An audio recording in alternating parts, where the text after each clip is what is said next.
Let's do Ask it. me anything, I'll ask you anything. No Yeah. holds barred. Da da Yeah. da da da da. Never, not with our shows. We'll have to have you on again later too with Lawrence and get all four of us together because he's a hoot. With the three of us, I know you've seen our Wizards Councils. We go all out sometimes. We have some fun because we have to. Well, I got to tell you, I don't know if my beard game is strong enough for this Substack Live, boys.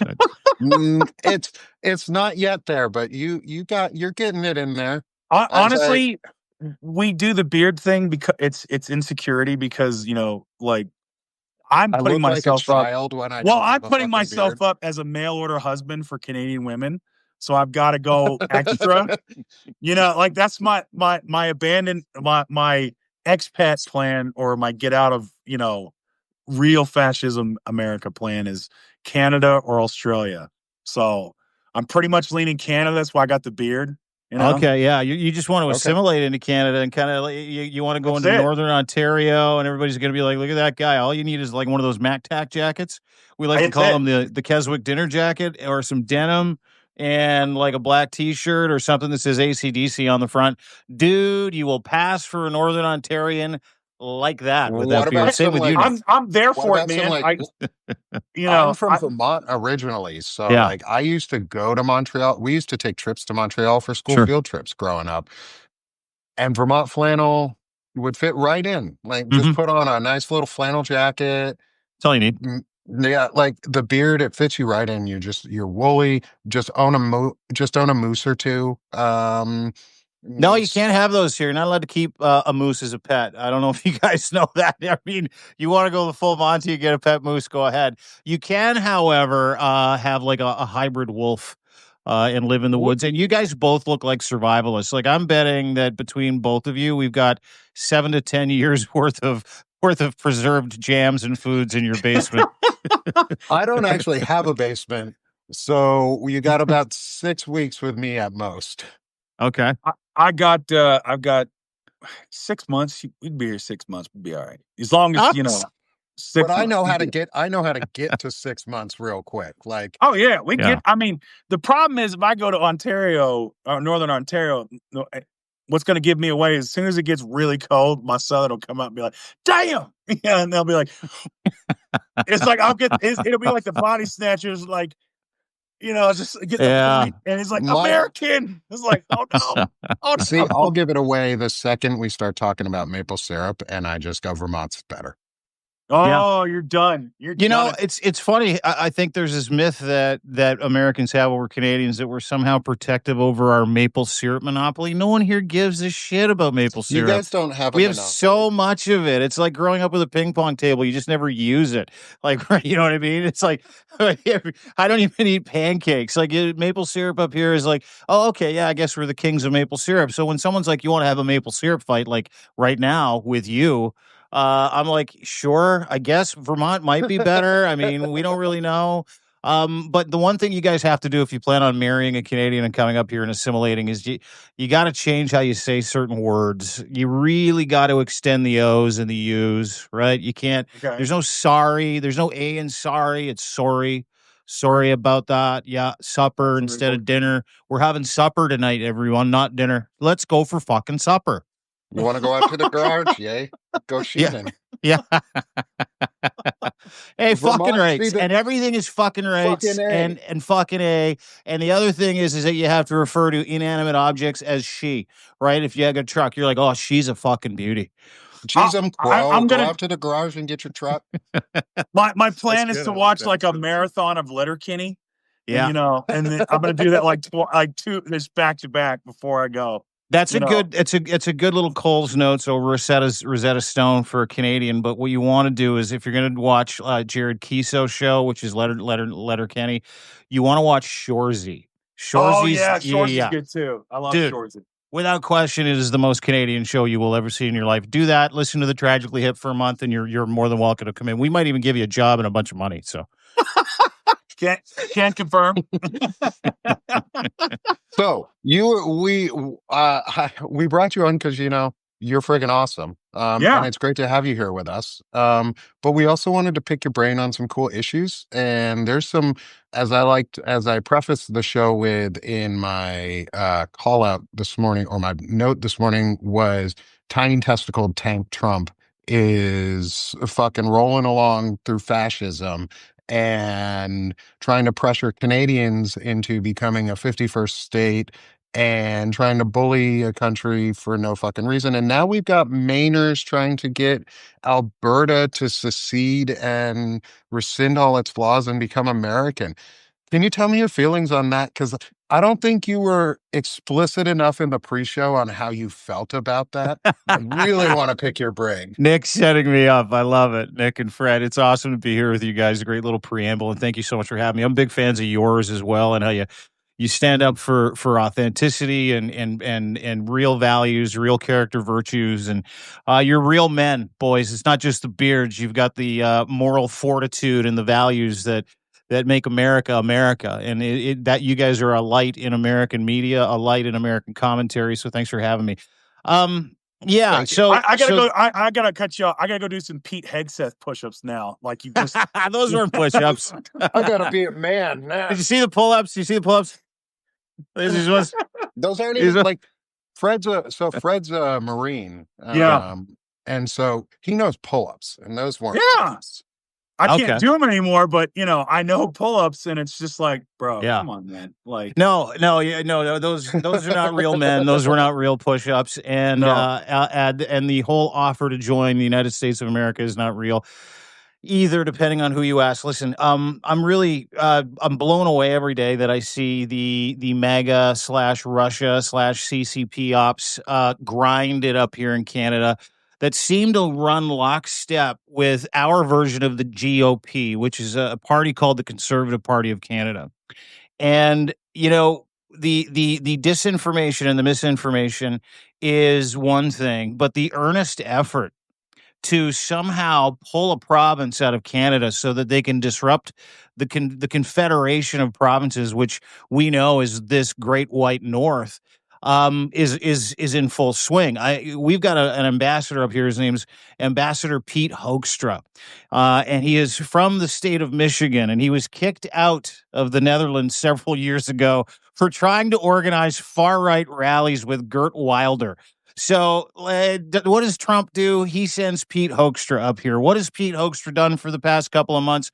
Start to increase the rhetoric, appearing with alt-right Canadian Maple MAGA influencers on their stupid little podcast, going on about, Canada started the trade war. It wasn't us. I mean, that's where we're at. And so now he's trying to pin the trade war on us. And then a couple of days ago, some dude named Joseph E. Martin, he's a senator of Maine. He's not even like a real fucking senator. He's a state senator. It's like it's senator light. It's senator adjacent, right? It's for the. He sends a letter. People are.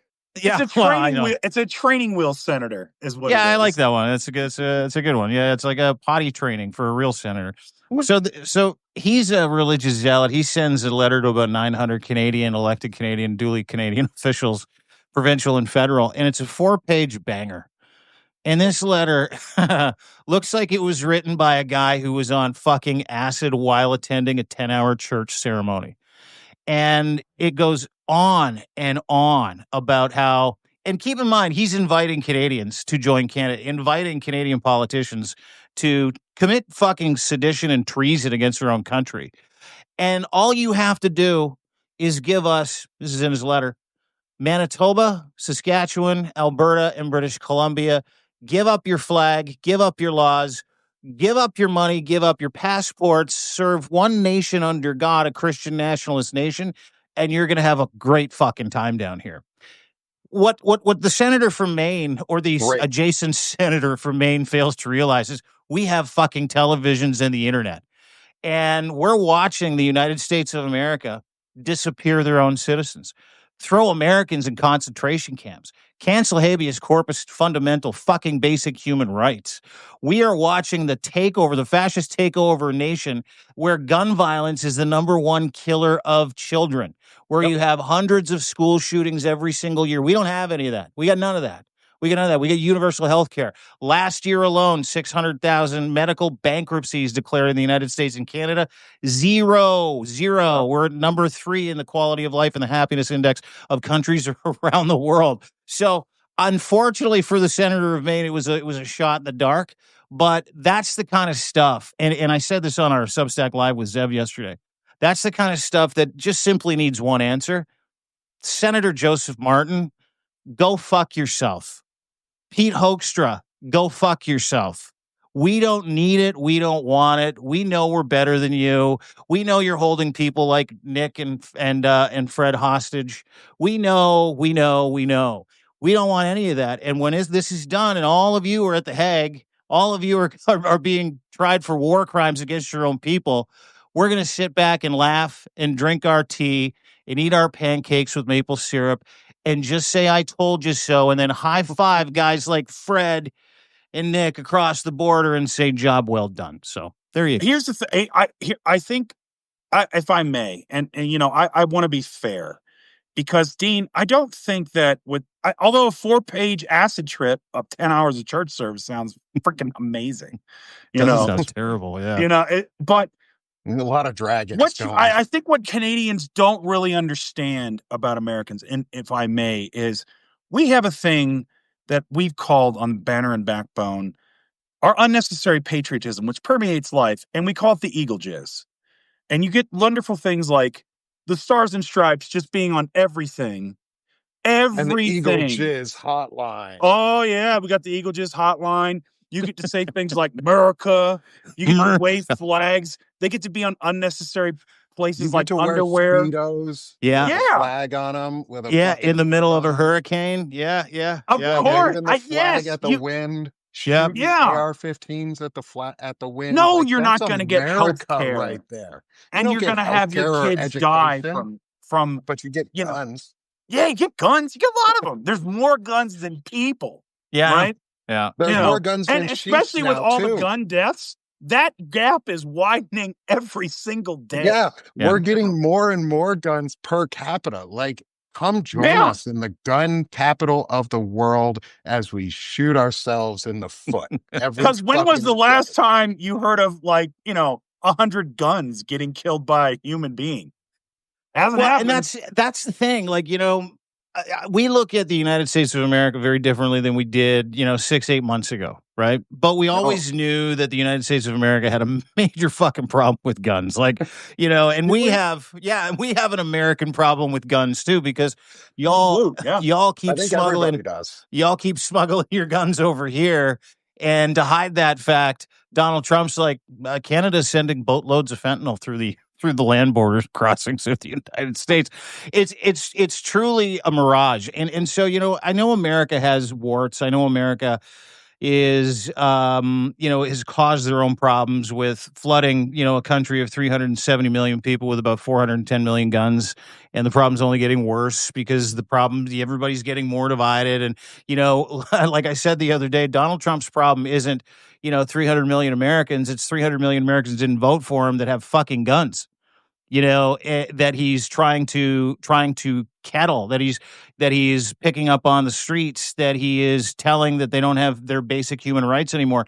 And where I think this is going to get really interesting when you look at it from a Canadian's perspective, that opportunity to vote or the pride in voting and the freedom to be able to vote is what's coming with Donald Trump, which is his effort for election reform, his effort to try to stop mail-in voting, try to stop Smartmatic machine voting, and to force all of you to either give up your right to vote in 2026 with martial law, which is what D.C. is, which is what L.A. was, which is probably coming to Chicago, Baltimore, and a few other countries, New York specifically, that's when the fur will fly.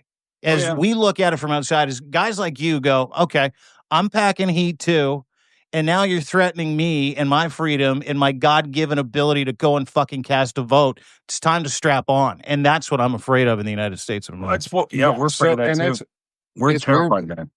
It's interesting that we were talking about that exactly because the amount of guns, yet no one on the progressive side has just started to shoot people. It's almost like it's not the really the guns. I mean, there's a proliferation of guns makes it an easy way to kill people with guns. Mm-hmm. But it's almost like it's not the left-wing people or the progressives or normal people trying to kill people and shoot each other all the time. We just want to live. But like you said, someone gonna come at me. I might not make it out either. I might not make it out, but you sure as fuck ain't making it out. You come into my house, you ain't making it out. And that's the thing, is that's what they're making America into, is a Gestapo state, an apartheid state. And no, Canada doesn't want to fucking join us for that. Like, Canada is fighting back against that. And we should use our friends to the north as the example of what freedom could look like.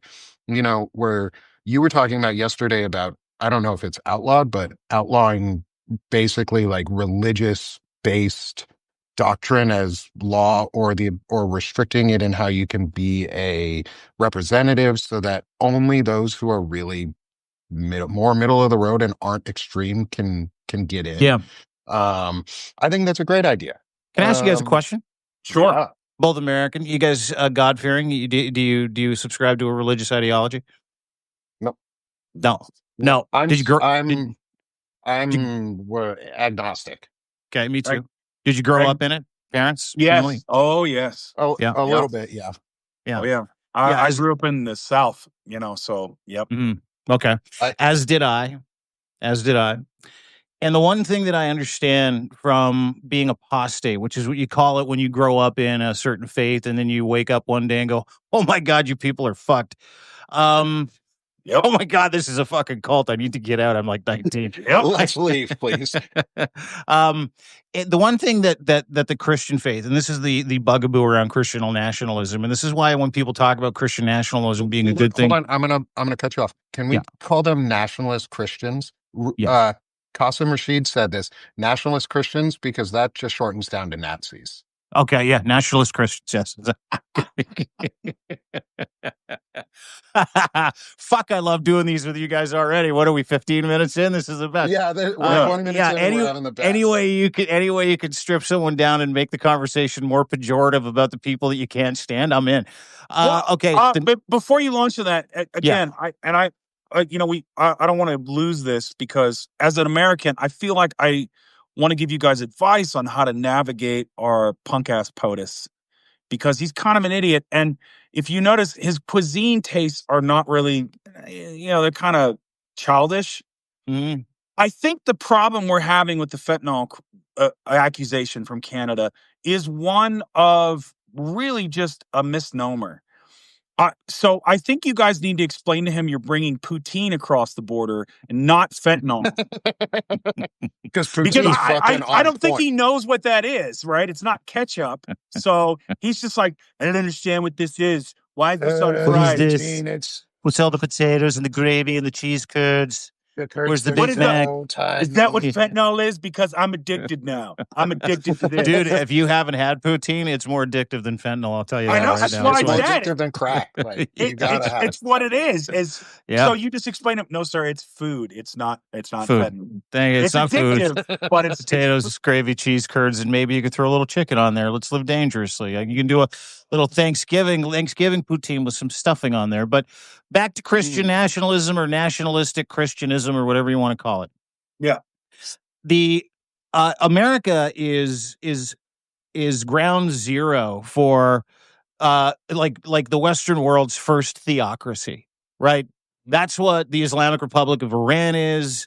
That is what Afghanistan is. That is what Iraq is. They are religious dictatorships, extremist religious dictatorships. Well, congratulations, America. That's exactly what you have. You have an authoritarian that is backed by, at the service of the evangelical, hardline, authoritarian Christian nationalist movement, led by the same assholes that we're going to talk about, whether they be televangelists like fucking Falwell or Joel Osteen, or any one of those self-aggrandizing Paula White thieving pricks. That's what they are. Mm-hmm. Now, when you dedicate your life to Jesus Christ as a Christian nationalist, you do it for one purpose, purpose only. It's because you're afraid of dying. And so you say this magic prayer. It's called the sinner's prayer. I'll take you through it. Dear Jesus, come into my life, make me a brand new person, take over my heart and my life. I dedicate my entire life to you. Amen. That's it. Boom. Guess what, guys? Guess what? You're going to heaven. It's called eternal salvation. And what comes with that is an oath that you swear to your Lord and Savior, because eternal life, living forever counts on it, right? The lights will go out if you don't do this. Living forever counts on it. You serve your Lord before your wife, before your kids, and before any oath that you swear. Yep. If you become an elected official. So off the fucking jump, you're already compromised. Yep. So yesterday in the podcast, I mentioned that. And I was inundated by hate fuel. Go and watch it. Our Substack Live with Zev yesterday. Hate-fueled religious zealots going, you're the devil. You're Satan. You're the devil. Christians and Muslim extremists, they can no, they can't. I don't care what your religion is. When you swear an oath to a higher power for eternal salvation to live forever, which in itself is fucking hilarious, like really funny, because the word faith comes from, if you look at it in the dictionary, it's the belief in something with absolutely no proof due to religious apprehension. That's what it fucking means. It's in the dictionary. So you got no proof, and I'm going to mock you for the rest of my life. Very hard. And folks, there should never, ever, ever, and I mean this, like I'm fucking thinking of starting a petition to ban, like you got to take a fucking ideology test. If you are a religious extremist, or if you've dedicated your life to any higher power for eternal salvation, which comes before any oath you swear to the people you said you'd protect, you're gone. No mas.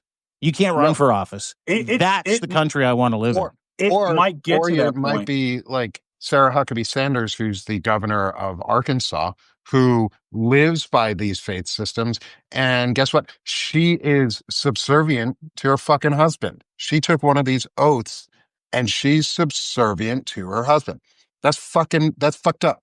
My governor, I didn't elect her husband to be governor. I also didn't elect her, but our state did. And now her husband is really governor. That's fucking stupid. Like, Arkansas, you actually have to have a religion to run for office, for state office. That's fucked up. Yeah. That's not democracy. So it's the same thing in Tennessee. Like it's Tennessee. What, like you have to have an identifiable ideology or religion to be able to run for office? you have to have an identifiable religion. Like it's because when I was organizing back in 2012, they approached me to run for state rep office, and I was like, I can't.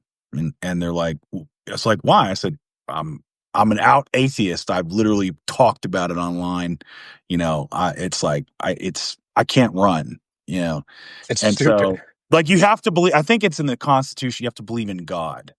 I think that's what it is. Like, you have to believe in God. Talk about freedom, right? It's so, and it's interesting because, like, I used to take, I would take the piss out of these people because, you know, I got my bachelor's degree in history and philosophy with emphasis in religious studies as a direct response to growing up in the buckle of the Bible Belt. You know, and I had a buddy of mine that, you know, used to listen to this, like, well, you know, if you believe in your Lord Savior Jesus Christ, you know, it's like, I'm not going to hell, but you will. And my buddy would go, so you did this because you wanted fire insurance. Exactly. That's exactly. You wanted spiritual fire, not because you think it's true. You know, you wanted spiritual fire insurance, and man, I used to piss them off so bad, dude. You know? One of the things that they teach you in evangelical Christianity is something called apologetics. So, how to defend your faith, and one of the key components of that is something you just mentioned. When you're witnessing to someone, meaning when you're trying to propagandize them, when you're trying to bring them over to the other side, the dark side of Christianity, when you're trying to, this is what you got to do, which, by the way, it is MLM. That's what Christianity, that's what religion is. It's let's get you in the door so that you can give us 10% of everything you make on Sundays. It's all it is. It's but they'll attach the afterlife to it. And so you're really stuck between a rock and a hard place. You're like, do I give these guys 10% of everything I make, or because I don't really have a lot, but it's in the Bible, and they're telling me okay, I'll give you 10%. But if I don't, I'll go to hell. Yeah, but they attach the afterlife to it, which is truly phenomenal. But one of the things that they tell you is that when you're witnessing to people, and they used to tell us this all the time in youth group. I don't know if you guys ever went to youth group. It's where they propagandize kids. Yep. Hellfire and brimstone, and they tell you how much hell hurts if you don't accept Jesus and your Savior. It's like burning in sulfur forever, kids. And you're like, holy fuck, I guess I better do this. And what they teach you is that in itself is fire insurance. And if you're still reticent in joining a religion that you can in no way prove exists, by the way, you get more from Google than you do from praying. If Google's a better oracle too, she talks back to you. Well, now Google's all fucking AI, so you can like literally have a conversation with it. And it responds right in real time. You don't put your hands together and go, I guess here we go. I'm going to roll the dice for the rest of my life. Just throwing prayers out. You could put your hands together. You could just use audio for Google Now and just pray to her. Yeah, that's true. I guess you could. Please answer my question. I have this question, oh Lord. Please give me information, oh Lord. It'll work when voice demands. You can pray now right into Google. Actually, it's a fucking brilliant idea. New app. Hey, it's a great. Nobody steal that shit. The prayer app. Don't that. Please. Fuck you, Christian. Fuck you, nationalist Christians. That's our idea. We're doing it. So the one thing they tell you when you're witnessing to people too, and I'll just end with this, is what Frederick just said, which is fucking hilarious. This is what they tell you to tell people who are still on the fence. Listen, if I'm wrong, you've lost nothing, and you have insurance forever. That's literally fire insurance. It's fire insurance for the soul. That's fucking stupid. Yep. But dude, here's the fucked up part. For them. Here's the fucked up part. That's why America is in the mess it's in. Yep. That is like you can talk about fascism and Putin, and you can talk about all these other things, but my God, they have wrapped fascism in a fucking cross and an American flag. Yes. Yeah, they did exactly that, and it's a grifter. They're all grifters. Every single one of them. MAGA and the far right and the fascist movement that's going on is they're grifting pieces of shit. Riley Gaines is a grifting piece of shit. She came in 5th place in a swimming meet once and got mad because a transgender person was swimming, and she got all upset about it. She's just a fucking whiny brat. Kyle Rittenhouse is grifting off murdering people. Yeah. I found someone this morning due to someone who's grifting off just trans hate, and she's using it as a psychology session. They're grifters and they fucking suck, and it's an MLM. I fucking love that. I'm going to take that and we're going to destroy them with MLM speak. So I have a question because let me. Freddie wants to jump in. Freddie, Freddie, jump in, brother. Which beardo first? Which beard goes long? Which beard is longer today? Here's the interesting thing to look like. You're absolutely right, Dean. Like, they have wrapped fascism and white supremacy in the cross. Mm. And the reason they've done that is because if you look at American society, so like 1970, this is pre-Roe, all this stuff, 90% of Americans classified themselves as Christian, right? That was the survey. So 90% is Christian. It's less, there are more people now that identify as non-affiliated than there are people affiliated with religion. Mm-hmm. The sect that has had the largest drop, like I think Catholicism has dropped by like 5 points. So it kind of fluctuates. It goes, it's like it was like at 27%. Now it's down to 22. It's like a Doge ticker on that crypto scam shit, where it's up. Other religions, down, Islam, it's down, has stayed it's pretty worth consistent. Nothing either. It's also all just the same because it's worth nothing. Yeah. Other religions have pretty much stayed the same across the board, except mainline Protestantism has seen a dramatic drop since 1970. Yeah. A massive drop. Mm-hmm. And it's because, as Nick pointed out, you have all these grifters. You've mentioned Joel Osteen, all these people, all these grifters, Paula White, all of this, because, this whole bet you make with MLM, it's like, well, what do you lose? Oh, I lose my money. I'm losing potentially my ability to think critically for my fucking self. You're going to cult. I'm not making my life better here. I'm living in hatred and bigotry because, they don't sell anything that Jesus actually did. Correct. Right? You don't see anything through Matthew where it's like, that which you do for the least of me, you also do for me, when he's talking about the immigrant, the convict, the stranger, all the people that were considered marginalized groups. They're not preaching, the woman who committed adultery that Jesus stopped from stoning, right? They're not preaching they're not preaching Jesus's ministry anymore, right? They're preaching Leviticus. They're preaching the hate-filled shit, right? They're not even preaching Proverbs. You got these alpha males that like, iron sharpens iron.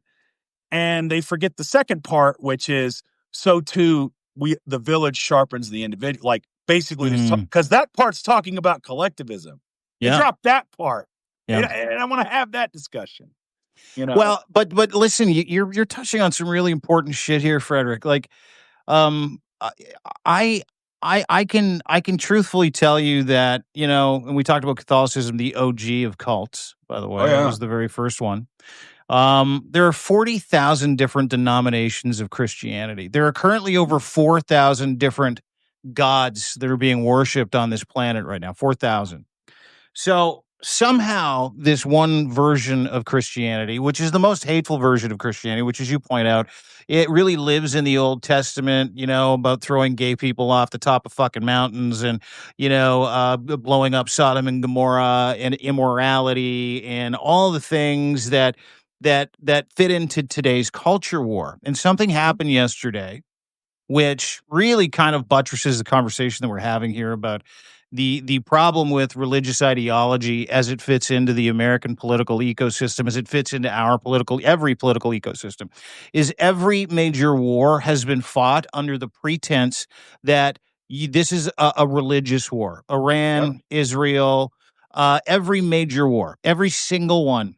Every single fucking war has been fought behind the banner of, you need to do this for your higher power. Our culture matters. We've been persecuted for so long. That is all the rhetoric behind MAGA's influence, by the way. Every piece of that is we're going to take America back. Well, what is that? You're going to take it back from all the Muslims and black people that don't practice any of your religious bullshit because you're white supremacists. That's what MAGA is. And something happened yesterday that was very interesting. And there's little cat calls that I see all the time that are hidden in disbelief. Yesterday on Fox and Friends, your dotard president, the orange clown, your rapist in chief, the sexual assaulting felon fucking president who is responsible for the creation of the Epstein list and hiding the Epstein list, who is currently working with a genocidal maniac to give away Ukraine and take over the world and make America a fucking weird old empire. He said on Fox, I can only love you so much. Just, you gotta stop. Stop making us enjoy you more, dude. Sorry, guys. You start the frothing early. But what happened is he said on Fox and Friends, they're like, what's the motivation behind you trying to find peace in Ukraine? And by the way, he's not trying to do any of that. He's trying to prolong this. He's trying to help Putin. That's what he's trying to do. And he says, at some point, I'm just trying to get into heaven, guys. That's not how you fucking do it. I'm just trying to get in heaven, and then he's like, but as I hear, I'm pretty low on the totem pole right now. So I'm just trying to get into heaven. And then the White House press pool, Caroline Leavitt, evangelical ISIS Barbie, stands up there and someone asks her about it. They're like, hey, the president said this morning he's trying to end the war in Ukraine because he wants to go to heaven. And she fucking co-signed it. She's like, yeah, it's true. He wants to go to heaven. I want to go to heaven. Everybody in this room wants to go to fucking heaven. And I'm like, oh my God, if you read the Bible, the New Testament, Old Testament, specifically the New Testament, Matthew, Mark, Luke, John, it's littered throughout the first 4 books of the New Testament of the Bible, which, by the way, I can recite, which is like a curse at the same time. It's great for conversations like this. Jesus, the philosopher, he wasn't a god, by the way. He never rose from the dead. Jesus, the philosopher, much like Marcus Aurelius, Seneca, Epictetus, I'm a philosophy guy too, Freddie. Jesus, the philosopher, said, it doesn't matter what you do on this earth. Your deeds are dirty works. They're rags. They're inconsequential. What matters is your devotion to the ideology which I stand for, and you've recited the ideology, which has been bastardized over 100 different translations of the Bible for different religions so that they can treat it like an opium for the masses and they can control people's thought processes. Jesus was a philosopher who preached all the good things that we're talking about, who, if he came down from the clouds today, which, by the way, is never going to happen, if he came down from the clouds today and he looked into the soul of America, he'd fucking weep.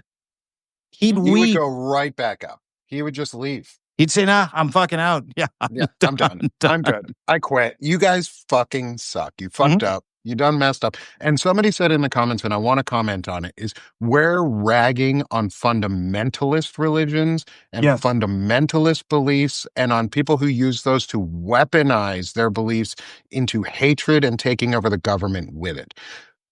I don't subscribe to religion, but I think it can have good power if you use it wisely and use it for the moral and ethical teachings that are available through it. Progressive churches are great at it in a lot of ways. We're not attacking them. James Tallarico is a great example of a Christian that I would follow because he doesn't put his faith as the cornerstone of our laws. He puts it as his moral cornerstone, but not his legislative cornerstone. Whereas these people put it as a fucking legislative cornerstone, and they want to make it so all of us are in their little hateful fucking bubble, which leads me into my question as we shift just a little, but not really, is what is your favorite story of the week so far about our tiny tank, little testicle, pucker face Trump? God, fuck, I love this podcast so much.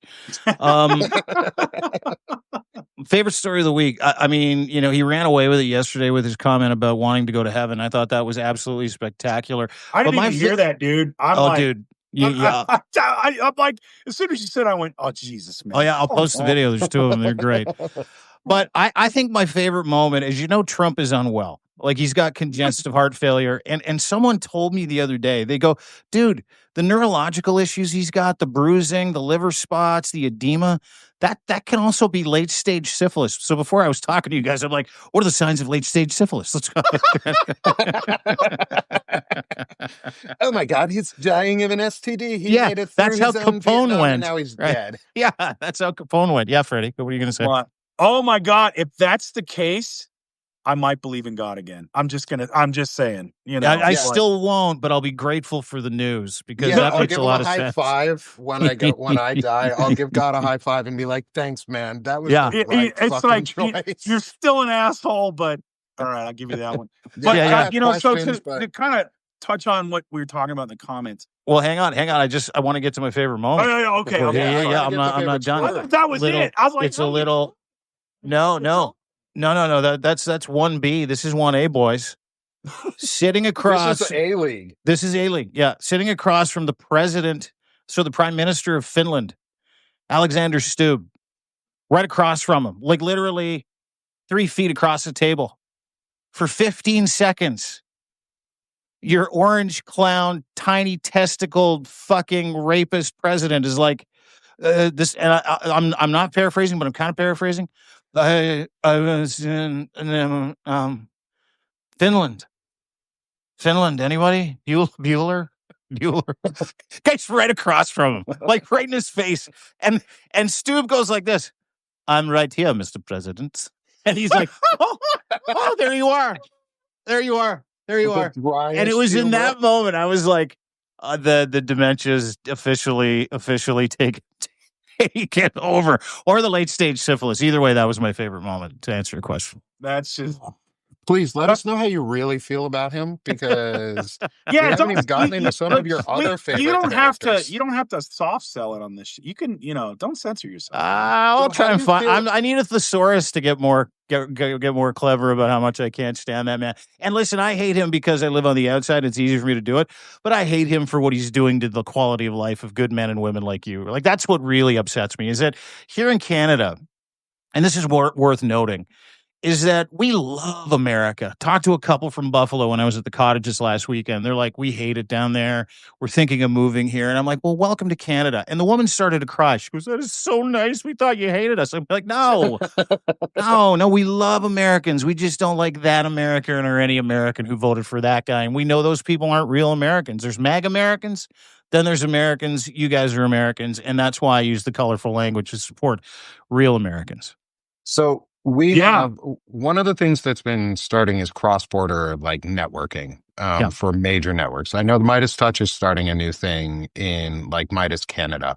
What do you think of that? What do you think of that approach to help get? Because I view Midas, at least for me, because we're a small publication on Sick of the Shit with Nick and on Banner and Backbone, our new one, which is our civic minded stuff. We're still a small publication, but they give us an umbrella to be able to speak much more openly. What do you Mm. think of them expanding into Canada as like a full-on network for Canadians? It's interesting because I'm a big fan of nationalizing media. Like, our biggest problem up here in Canada is that almost every daily newspaper, every major daily newspaper is owned by Chatham Asset Management. Now, yeah, you're probably sitting there going, that doesn't matter, Dean. What's Chatham Asset Management? It is a MAGA-owned David Pecker hedge fund that owns all of our daily newspapers. So guess what they virulently support? Disinformation, Donald Trump, the Maple MAGA guy here, gaslighting 24/7, lying, taking the other side of the coin. Effectively, it's like Fox News, but it's every major daily newspaper. So on one hand, I'm a fan of nationalizing it. I don't think anybody in Canada, specifically if you're not Canadian, should own, or like if you're a foreign national, you're from another country, if you're bringing money from somewhere else to buy media, you should not be allowed. We need to roll that back. We have to. That's like job Great. one, and I know Mark Same Carney for is the trying to do US. that. However, we live in a time when information is borderless, right? Yes. Mainstream media has shot themselves in the dick way too many times to be trusted. We know they're as corrupt as corrupt gets. We know that they don't mind the gap when it comes to real information, affirmation. We know that they are giving Trump all kinds of leeway and this fascist movement all kinds of legitimacy by not holding their feet to the fucking fire. People like Midas, Ben and his brothers, they've done an incredible job. Incredible job, specifically. And I thought about it the other day when Biden was in, they kept going. They kept moving. They kept warning people.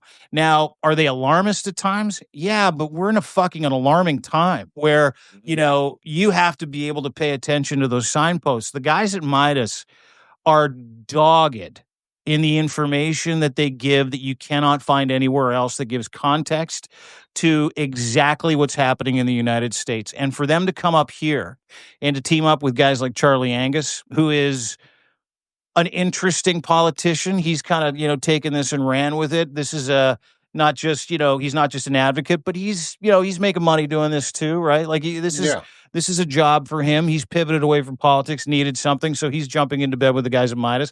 But Charlie is as Canadian gets, and he will honor the opportunity to be able to, take Midas and spread that brand around this country. I'd be lying if I said there weren't opportunities there for people like me and other people that I know as well. But Oh, absolutely. I don't live in that. I don't live in that world where, I like to give my lunch to somebody else to share it because I'm so fucking pigheaded, and that I have to do it on my own, and I also have to do it with people that I want to do it with, right? So, but to your point, they've legitimized operations and publications like yours. They're the reason that in the past 5 months, I've seen this unbelievable growth.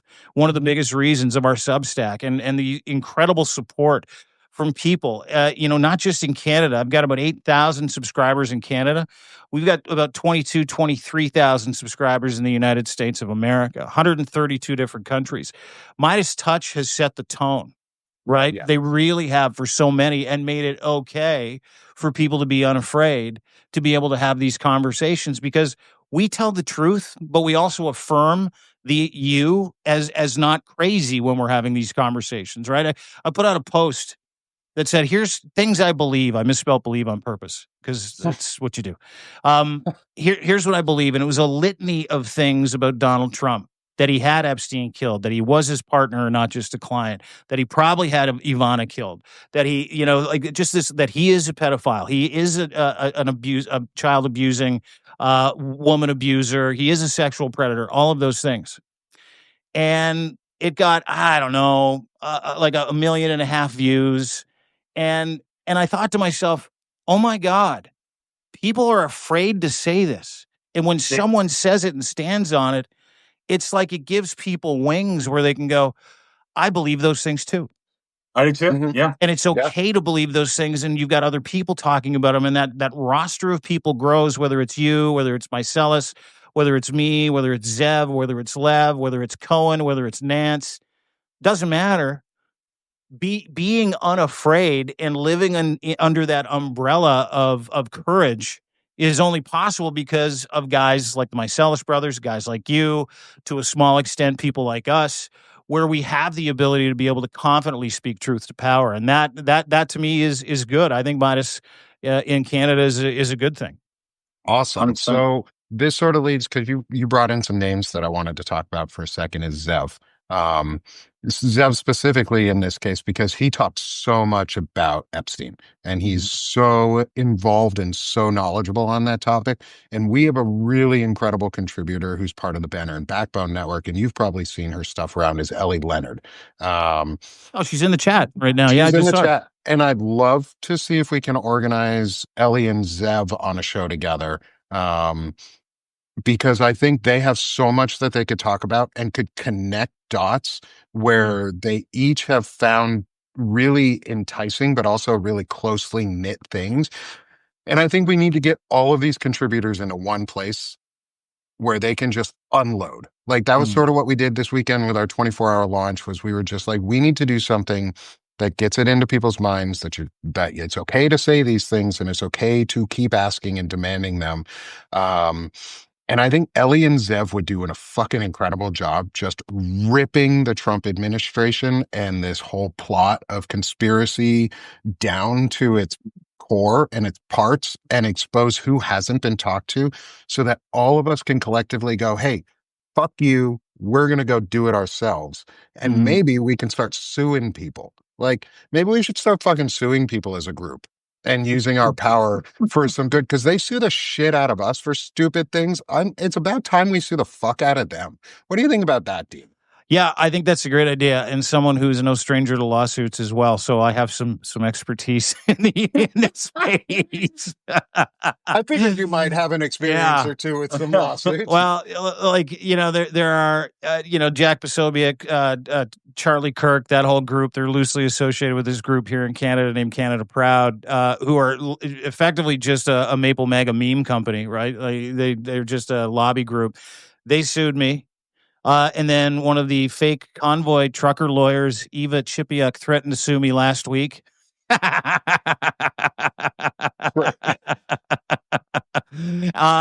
yes, lawsuits, if you haven't been embroiled in them, are no fun. But to your point, pushing back is important, and I don't disagree. I think we're building a resistance in a community, and to be able to find different people on this app, Substack specifically. I was yelling into the void on Twitter, and I have a significant following on Twitter for Canada, right? It's 127,000 people, something like that. I think 127,000. And I came to Substack and like 5 months ago with 0 followers. And I'm like, I'm going to give this a go. It was like kind of a last ditch effort to, because I do other stuff too. I've got a couple of other gigs. And this is sort of, as my history in broadcasting came to an end, it was something I wanted to keep a toehold in messaging and broadcasting and branding. We've got a media company and all that other stuff. So when I came here, I expected a Twitter experience, where you put something out and you get shit posted by 50 trolls and 20 bots and called a pedophile and a child groomer and all that other shit, right? Like, I was expecting it. And it was instantaneous, the community that I found of like-minded people who had the courage to be able to speak truth to conviction. And the growth was exponential in the first month. Second month, it was even bigger, to the point now where we've got thousands of paid followers and subscribers. We've got tens of thousands of subscribers. And we do a daily email to people. It's called the Daily Dean, where we're going to give you 5 stories you need to pay attention to, that democracy lovers need to be aware of, on both sides of the border. To answer your question about, borderless media, I think it's really fucking important because we have a different perspective than you because we're on the outside.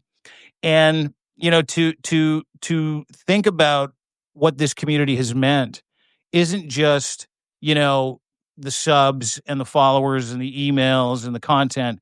It's the fact that other people like you and me and Zev and Ellie and Lev are all connecting, going, let's build a bigger fucking boat.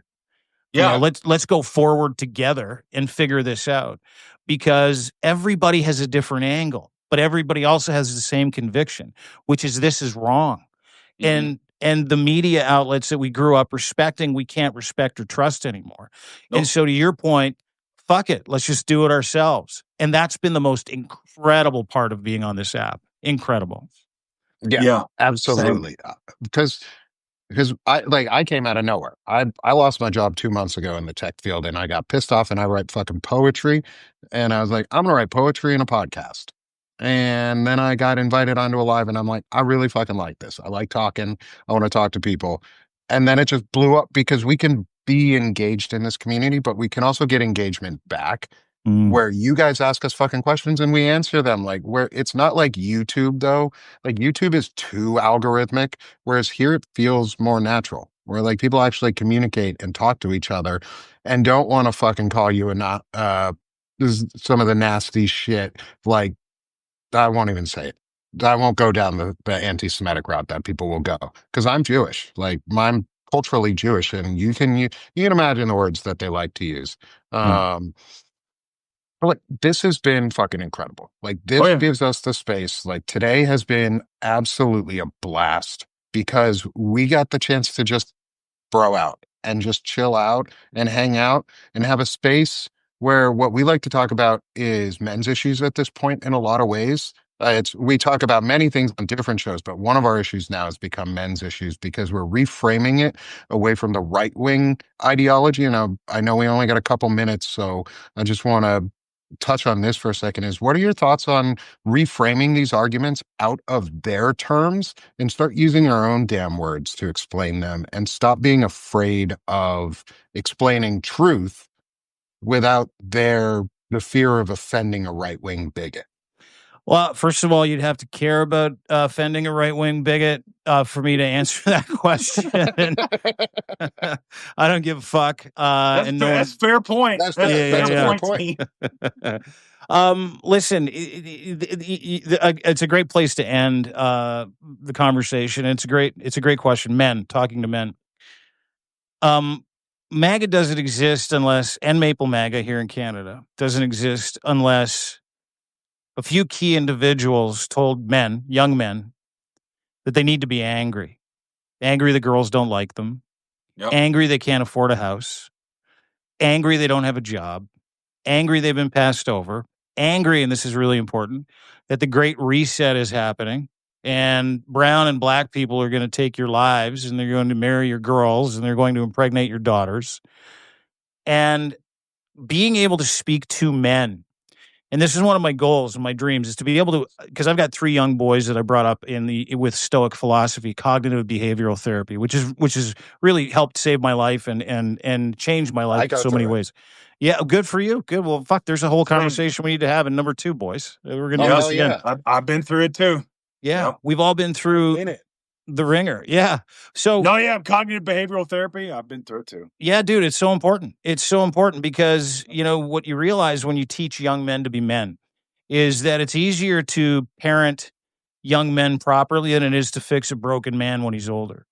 And young men right now are broken because they've been literally mainlining hate, victimization, marginalization, where it has not existed, for so long, specifically young white men, which are the Proud Boys, which are these guys in fucking ski masks running around screaming white power. Those are the guys. We have a major victim, angry, young white man problem.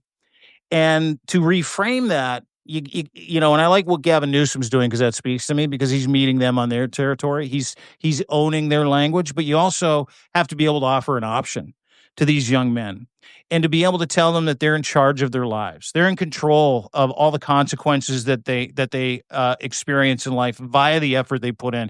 And there's a tax for everything. You're not a victim unless you give up. And that is what MAGA does. It tells people to give up so that you give them your agency. You don't have to think. Couple that with religious zealots, where they're like, hey, listen, we need an army of really dumb people. What do? Well, let's go get the people that believe in a sky daddy with no visible proof whatsoever. Those people are already victims because they've accepted an ideology that doesn't make any fucking sense at all because they can't manage their lives.